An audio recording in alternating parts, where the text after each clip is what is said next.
Avraham's life is packed with monumental happenings. Hashem directs him to leave his home, and he makes a fortune. He becomes a major international figure, waging wars against kings and brokering peace. In one episode, angels join him in his tent for tea.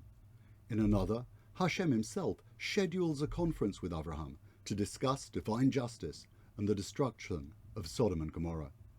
He is tested with fiery furnaces, famine and infertility, ultimately establishing his fidelity with his readiness to sacrifice his son on Hashem's command.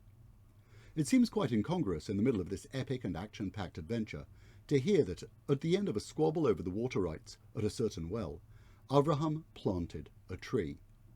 We're taught, and he planted an Eshel or Tamarisk in Bereshit, and he called there in the name of the Lord, the everlasting God. What possible link can there be between Avraham, the great father of monotheism, and Avraham, trowel in hand, dabbling in desert horticulture?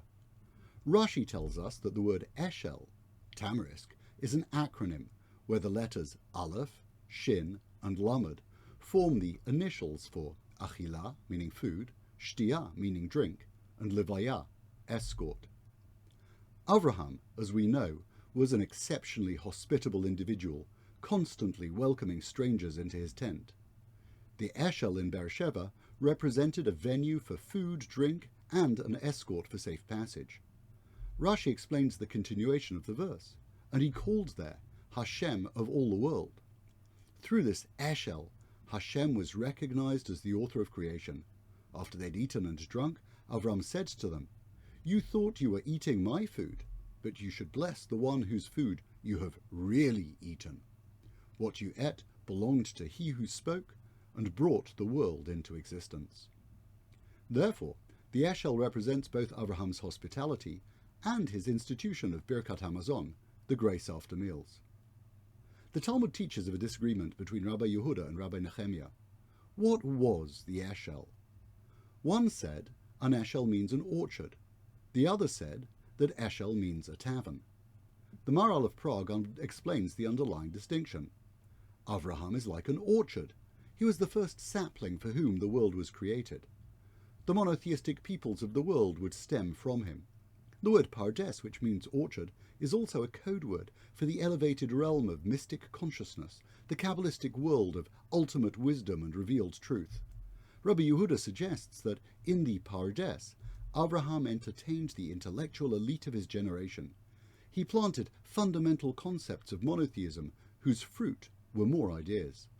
Avraham pitched his outreach at the scholars who would understand his philosophy, his proofs of God. On the other hand, Rabbi Nehemiah asserts that Avraham acted as a landlord of a tavern. He set food and drink before tired and hungry wayfarers. He offered them hospitality. He made them feel comfortable. He demonstrated morality and concern for every person, unlike the people of Sodom and Gomorrah. When his guests were ready to show their appreciation to a model host, he gently steered them, "Don't thank me, thank God." Orchard or tavern? Was Avraham's technique to give greater wisdom to the wise, or monotheism and morality to the multitude? Is Jewish education best served by supporting abstract scholarship for the intellectual few, or by giving a more general and worldly presentation to the masses? Of course, both are crucial. We need the scholarship and study so that mankind can fulfill its obligation to know Hashem and thereby be like him. We also need the compassion to master the actions and attitudes, the hospitality and morality, so that mankind can fulfill its obligation to be a mensch, a decent, God-fearing sort of person. Avraham's life and deeds were devoted to both. Some people will find that they're drawn by the truths they perceive when they study, others by the improvements and spirituality they feel when they participate. The chic and exclusive Pardes Palace, with its moderated discussion, and the welcoming Eshel Eatery with its karaoke zemirot, both have their special place. When Avram plants the Eshel, in a physical and in a spiritual sense, he made the desert bloom. It's a moment of great significance, and one which the whole of Bnei Israel is called upon to imitate, each according to our strengths. The eating of food and the drinking of Torah are but two of the three elements in the Eshel. The third is levaya, or escort. On a literal level, that meant that Avraham escorted his guests beyond his gates and didn't shut the door on them as they left. However, our commentaries explain that Avraham's guests journeyed on their way, accompanied by the uplift of his Torah. Our shul doors may be closed at the moment, but our Torah is available to see you home, and it's there for you at home. Please do join us in thanking Hashem for the blessings in our lives, as well as davening with us for our needs, our health, and our welfare.